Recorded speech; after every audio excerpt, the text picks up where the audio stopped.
कह रहे हैं कि संख्या 4 पर पावर n पर विचार कीजिए जहां n एक प्राकृत संख्या है। जांच कीजिए कि क्या n कोई ऐसा मान है जिसके लिए 4 पर n अंक शून्य पर समाप्त होता है। पेज नंबर है 11 में है, पेज नंबर 11 है ये। और ये जो है एक्सरसाइज 1.2 का एग्जाम्पल है। तो चलते हैं बनाने के लिए इसको हम।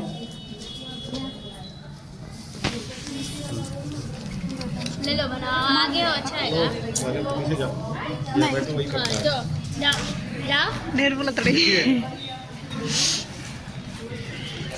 बट समझेंगे बनाएंगे वीडियो। हम भी समझते हैं कि देखिए नहीं। तो कह रहा है कि 4 पर पावर, समझिएगा क्वेश्चन है 4 पर पावर हम n लिखा हुआ है। कह रहा है कि 4 पर क्या कोई भी अंक रखेंगे तो 0 पर समाप्त होगा कि नहीं। चलिए 4 पर पावर अगर हम 1 लिखते हैं तो कितना होगा 4 पर पावर 2 रखते हैं तो 16। 4 पर पावर 3 रखते हैं तो 64। 4 पर कोई भी अंक रखिएगा 0 नहीं आ रहा है, 0 आ रहा है जी। 4 पर कोई भी अंक रखिएगा तो 0 नहीं आएगा। ठीक, तो हम क्या करेंगे, तो कह रहा है कि अच्छा 0 उसी का आता है, 0 इसी अंक का आता है जिसके गुणनखंड में, जैसे मान लीजिए 10 है, 10 यहाँ पे ध्यान दीजिए। अगर 10 रहता 10 पे 5 ले जाओ। 1 रखेंगे तो कितना आएगा 100। 10 पे 2 रखेंगे तो 10 पे 1 रखेंगे तो 10 आएगा। 10 पे 2 रखेंगे 100। 10 पे 3 रखेंगे तो 1000। इसका गुणनखंड करेंगे जब हम, तो 10 का गुणनखंड करेंगे तो 2 5 आ जाएगा। कितना आ जाएगा 2 5। 100 का गुणनखंड करेंगे तो 2 2 5 5 आएगा। ठीक, टेक्नोलॉजी। तो देखिए एक है गुणनखंड करेंगे तो 2 2 2 5 5 5 इतना आ जाएगा। तो 0 पर वही अंक समाप्त हो रहा है जिसका गुणनखंड करने पे हमको क्या आ रहा है 2 और 5 आ रहा है। लेकिन जब हम 4 का गुणनखंड करेंगे तो आएगा 2 गुणे 2। कितना आएगा जी 2 गुणे 2। इसमें 5 आया 4 गुणनखंड में नहीं। तो एक मतलब ये हुआ, इसमें लिखना होगा यही नियम, थोड़ा बात लिखना है इसमें कि 0 पर वही अंक समाप्त हो सकता है जिसके गुणनखंड में 2 और 5 आवे। अगर 2 और 5 नहीं आता है तो 0 पर समाप्त नहीं होगा। ठीक है, तो आपको क्वेश्चन बोल रहे हैं, ध्यान दीजिएगा। देखिए चालू बा 4 का पावर n है, एक बार और समझ लीजिए। तो इसका गुणनखंड निकालेंगे, 4 को n की जगह गुणन रखेंगे तो 4 आएगा। 4 को 2 रखेंगे तो 4 में 4 कितना आएगा 16। अंत में आ गया 6। इसका में 4 है, 4 को 3 रखेंगे कितना आ गया 4 4 4 64 4 आ गया। तो गुणनखंड में कभी भी 6 और 4 सिर्फ आया, 0 नहीं आएगा। कोई भी अंक रखिएगा तो इस बात से यह पता चला कि गुणनखंड में उसी का 0 आ सकता है। अंत में गुणनखंड निकाले वो 0 उसी का आ सकता है। जैसे 10 वाला समझाए ना भी ऐसे वाला, तो 10 पे निकालेगा तो 2 और 5 आएगा। 100 का निकालेगा तो गुणनखंड 2 और 5 आएगा। 20 का निकालते हैं हम तो उसमें भी कितना आएगा 2 2 5 आएगा। 30 का निकालते हैं, 30 का निकालते हैं 2 से आएगा क्या बार में 15 बार में, 3 5 से 3 बार में कितना आ गया 2 3 से 1 बार में 2 5 3। गुणनखंड में कितना आ गया 2 5। यानी गुणनखंड में 2 5 आना ही चाहिए। लेकिन 2 और 4 का जो गुणनखंड है उसमें कितना आ रहा है? 2 आ रहा है। कितना आ रहा है? 2 आ रहा है। अतः जिसके गुणनखंड में 2 5 नहीं रहे, ठीक है, 2 5 नहीं रहे, अर्थात वस्तु निकट समाप्त नहीं होगा। ठीक है, 2 5 रहना जरूरी है। ठीक, अगला देखिए क्वेश्चन।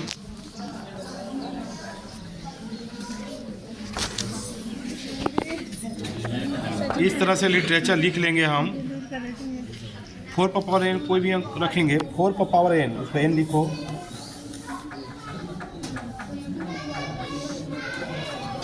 4 पर पावर n पर कोई भी अंक रखेंगे तो वह 0 पर समाप्त नहीं होगा, वह केवल 6 और 4 पर समाप्त होगा। पर 0 पर समाप्त होने के लिए उसके गुणनखंड में 2 और 5 आना चाहिए, लेकिन 4 के गुणनखंड में केवल 2 आता है। अतः इसके लिए इसके अतिरिक्त अन्य कोई अंक नहीं आता है, अतः 4.0 समाप्त नहीं होगा। ठीक, तो ये हो गया कंप्लीट। कह रहा है संख्याओं 6 और 20 के अभाज्य गुणनखंड विधि से एचसीएफ पर एलसीएम ज्ञात कीजिए। 6 और 20 के अभाज्य गुणनखंड विधि से एचसीएफ पर एलसीएम ज्ञात कीजिए। तो ये देखिए क्वेश्चन नंबर है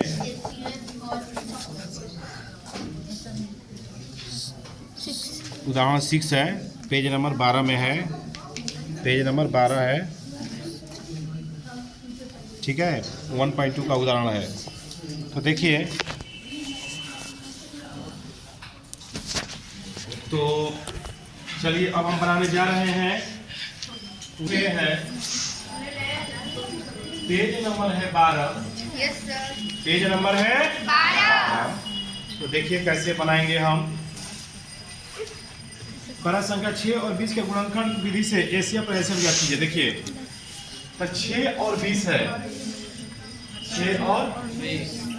आप लोग को हम एचसीएफ निकालना सिखा चुके हैं, एलसीएम भी निकालना सिखा चुके हैं।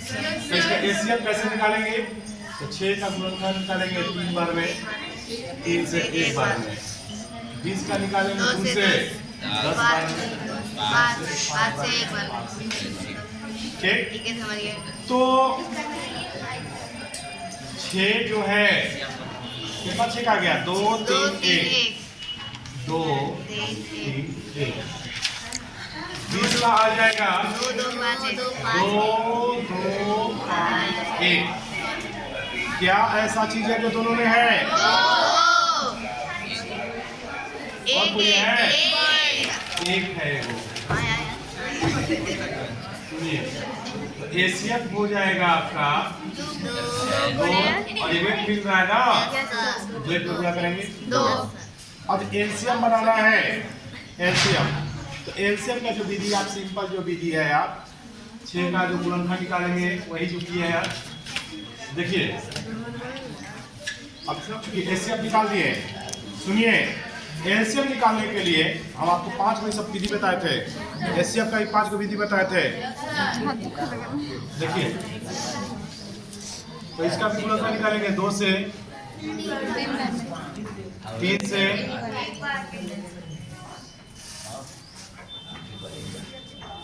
20 का 2 से,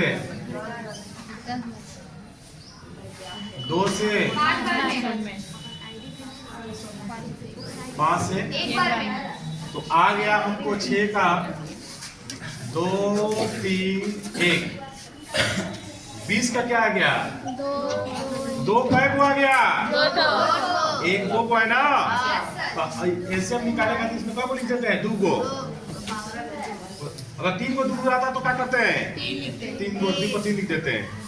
और ये 5 और ये, तो एलसीएम हमको निकालने का कह रहा है। तो ये दोनों में कौन बड़ा है? ये है कि ये है? जो बड़ा है वो लिखते हैं। 3 है अकेला, 3 लिख लेंगे। 5 अकेला है, 5 लिख लेंगे। तो 2 पर 2 के मतलब 4, ये 3 ये 5, 4 3 12 12 5 7। अगर ऐसे आपको लफड़ा लगता है तो आप जो सिंपल विधि से आप बनाते हैं काची एलसीएम, आप वैसे भी बना सकते हैं। ऐसे भी देखिए, सिंपल एक साथ। 2 से ले जाएंगे कदर में, 3 बार में, 10 बार में। चुप रहो। फिर 2 से जब तक एक एक नहीं आएगा तब तक करते रहेंगे ये विधि में। ये 3, ये 5। अब कितना जाएगा? 2 से नहीं जाएगा, अब 3 से जाएगा। एक बार में 5 बार में। क्या आ गया? 2 2 3 5, 2 3 4, 4 3 12, 12 5 ऐसे भी आप बना सकते हैं। ऐसे भी बनाएगा तो वही आंसर आएगा, ऐसे भी बनाएगा तो वही आंसर आएगा। ठीक है, तो आपको जो अच्छा पर दोनों बनाएगा दोनों लिख लीजिए। बंद करो। ठीक है, 98 है। चलो ध्यान दीजिएगा, 2 से जाएगा 48 बार में, 2 से जाएगा 2 से जाएगा 12 बार में, 2 से जाएगा 3 2 से 3। 1 ठीक, ठीक है। 404 है। अब 2 से 200, 2 से 202 बार में, 2 से 101, फिर 200 और 101। ठीक। Yes sir. और तुरंत बताएं ऐसे।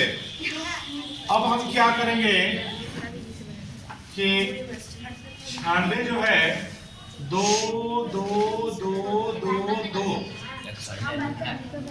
है, 1 2 3 4 5 गो, 1 2 3 4 5 गो, 3 और 1।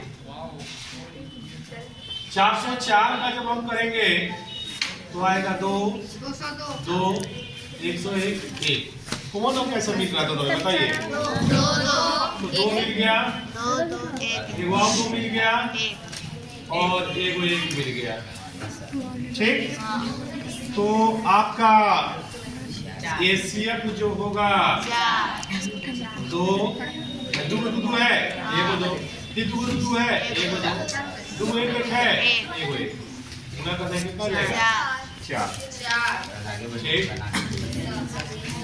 फिर कह रहा है अब एलसीएम। क्या करा बच्चों?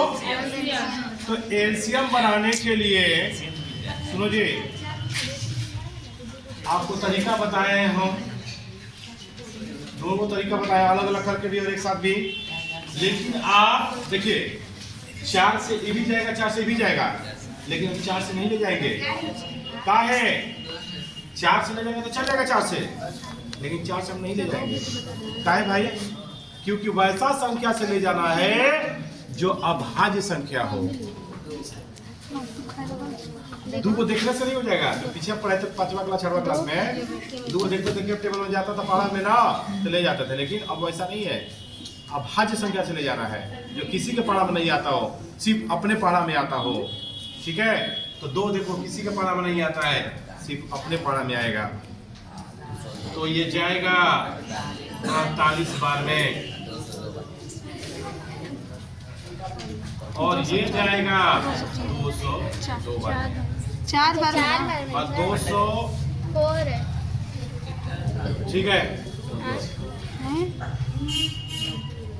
इन 2 से ले जाएंगे उन्होंने कदे बोला 24, ये 101। ठीक, फिर ये किस तरह से जाएगा? फिर 2 से ले जाइए